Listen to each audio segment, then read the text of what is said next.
What's going on, guys? It's me, Severin7, and today it's time for another episode of Severin7's Top 7, Duskmourn edition.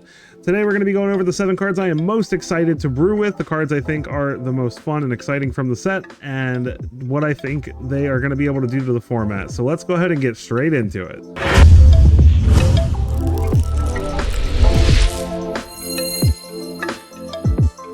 Alright, first up in the list of 7 is the Wandering Rescuer. I am really excited about this card because I think she is just busted. I think this card is gonna be everywhere once people realize how good she is. I mean, she's a 5 mana 3/4 with flash and double strike that gives your other tapped creatures hexproof. Why is that good? Because you can convoke her. So convoking uses your creatures to tap for mana instead of paying the cost. So you play a handful of decent creatures, and then anytime you need to protect them from removal or something like that, you flash her in. That's why she's the rescuer, right? So, you know, she comes in, she immediately protects a creature from removal possibly, and now there's a surprise 3/4 double strike on the battlefield. She's just really, really solid, and I think that she is going to be amazing in standard, whether it's token strategy or like mid-range strategies, or if you're a total, you know,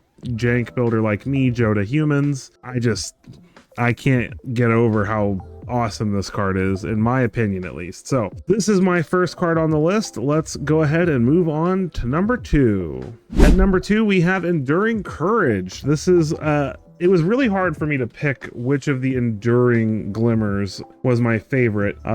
The blue cat comes in at a close second, but I think this one's my favorite because this one enables the most strategies, whether it's like a really crazy Boros Convoke token style list like we had before in the last standard, you know, because you can have him on the battlefield and War Leader's Call and Gleeful Demolition all of a sudden makes 3 4/2s with haste plus the 3 damage from them entering from War Leader's Call. So Enduring Courage offering a lot of potential for decks like that. It also enables big stompy ramp strategies where maybe you've got a creature that, you know, would really benefit from having haste because it has an attack trigger like all the overlords. You know, all of a sudden you play this, even if they kill it, you know, as long as they don't exile it, it comes back, so you get to keep the enchantment effect, which is super great. And now all your overlords, when they come in, they're getting their enters the battlefield trigger, and they're getting +2/+0 in haste, so then they get to attack, get another trigger. I think this card is just going to enable a lot of really fun strategies, a lot of really awesome mid-range decks and aggro decks alike, and that's what I love about Magic. I love mid-rangey decks. I like things like this that just enable strategies that wouldn't be possible otherwise, and I'm really excited about this super adorable spirit pupper. Speaking of spirits, at number 3 we have Ghostly Dancers. So when this set started getting spoiled, I thought the rooms were really interesting, but I didn't think they were that powerful. Like, it's nice to have 2 cards for the, you know, cost of 1 card in your deck, as we've seen with MDFCs. Being able to have 2 options from 1 card is always very powerful, but some of the rooms just cost a lot to unlock, and their effect is not that amazing for that mana cost. Usually, in most cases, what happens is you have a card that has a fantastic cheap side, but then it has an expensive side that maybe is very good but overcosted. All of a sudden you have a card like this that comes in, and it's a 5 mana 2/5 that when it enters the battlefield you get to get an enchantment from your graveyard to your hand or unlock a locked door of a room you control. So now we're talking about casting 2, 3, 4 mana sides of rooms that have 5, 6, 7, 8 mana cost other doors to unlock, and you get to cheat on that mana completely. Like, there are a couple of rooms with 7 and 8 mana rooms to unlock with very strong effects, but it's a lot of mana. All of a sudden you're doing this on turn 5, and it has Eerie, so when you unlock that room you also get a 3/1 spirit creature with flying. So all for 5 mana. As long as you have a room on the battlefield to unlock, you're getting a 2/5 with flying, a 3/1 with flying, and you're cheating anywhere from 4 to 8 mana on a room. That's insane. So I don't know that a room is going to, a room deck is going to be a thing, but there are a lot of interesting like room centric cards in this set that I think might make it possible, including one of the rooms I'm about to show you next. So let's move on to number 4. All right, at number 4 we have Restricted Office Lecture Hall. This is one of those rooms I was just talking about with Ghostly Dancers, where for 4 mana you can destroy all creatures with power 3 or greater. So you're hitting all big threats that are on the battlefield, and then it has a 7 mana side that's a pretty powerful effect, but it's like, you know, if you spend your whole turn paying 7 mana for that, it doesn't feel super great. But now imagine that you spend 5 mana on Ghostly Dancers, you get 2 creatures out of it, and you unlock this door. Now they all have hexproof, so now they can't even be removed, which is super awesome. So I like this room a lot. I think it's an interesting room because of the fact that there are a couple of ways, including a 5-color creature that unlocks and locks rooms, to unlock this for cheap, and being able to give your permanents hexproof. And especially since this isn't legendary, we can technically have 2 of them. We could have effectively, in a slow game, you know, slow grindy control-esque room deck, end up where everything has hexproof and our opponent can't target anything of ours, and we just spiral out of control. So is it pie in the sky? Probably, but I'm excited about it. I think rooms are really cool, and I think that the few cards that they've spoiled that unlock rooms for a very cheap cost, in my opinion, are awesome. So we're just gonna have to see whether or not these awesome room cards end up being anything in standard, but I really hope they do, because I think they're pretty cool. Moving on to number 5 on the list, we have Leyline of Mutation. Of all the ley lines, I think this is the one that has the highest chance of seeing real competitive play.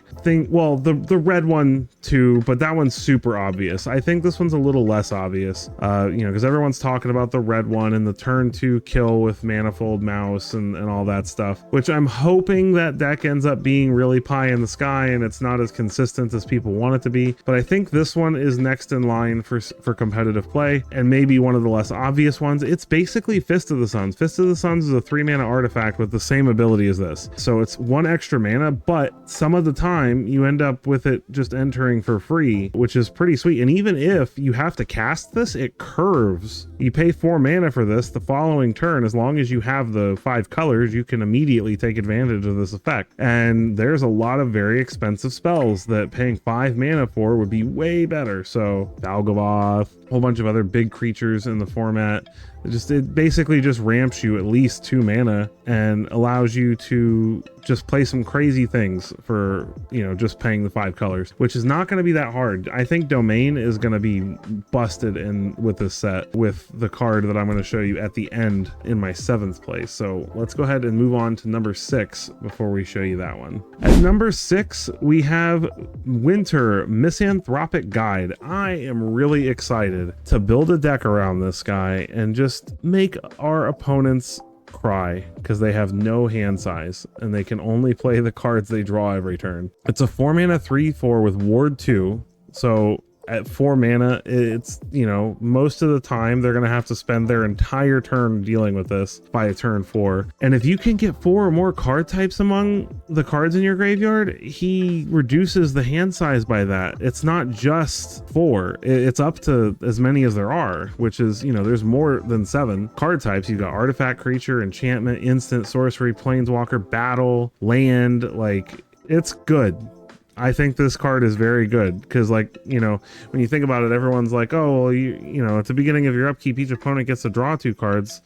It's like they don't have a hand size anymore. This is a control deck's nightmare. Like, if they can't deal with this, they're just toast. So I don't know. I think that people don't see how crazy this card can get, and I think it can get pretty crazy. So I'm going to be building a deck around it, trying to strip our opponent's hands down to 0, and I think it's going to be a blast. So let's get on to number 7.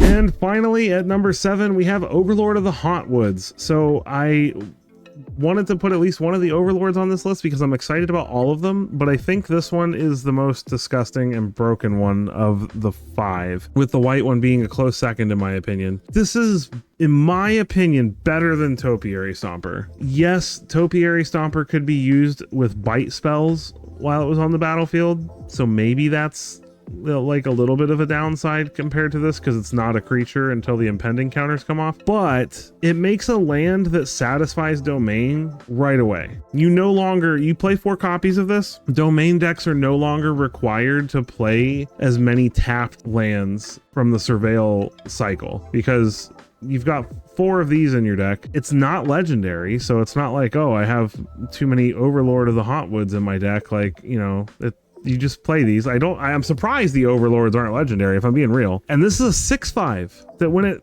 finally comes off of impending, you have a 6/5 that can attack right away and make another land token. And it's just like Topiary Stomper was a 3 mana 4/4 that got you a basic land, so it could help you towards your domain, but it couldn't attack or block unless you controlled 7 lands. Well, what if you just never found those extra lands? You know, what if you ran out of ramp? What if your opponent countered all the ramp? Well, it just sat there as a 4/4 that couldn't attack or block. This, as long as you like resolve it, gets you domain immediately, no matter what land you have, and it doesn't matter whether you get to 7 lands or not. In 4 turns, it's going to be a 6/5 that can attack the turn that it becomes a creature and make more lands. It's ridiculous. I think domain is going to be right back on top of the menu, and I think we're probably going to be looking at maybe an Atraxa ban not too long after this set releases. Just speculation, but they've already talked about the potential of banning Atraxa in Standard. It's already been mentioned as a card they're looking at and they're keeping an eye on. They wanted to see how it did after rotation, and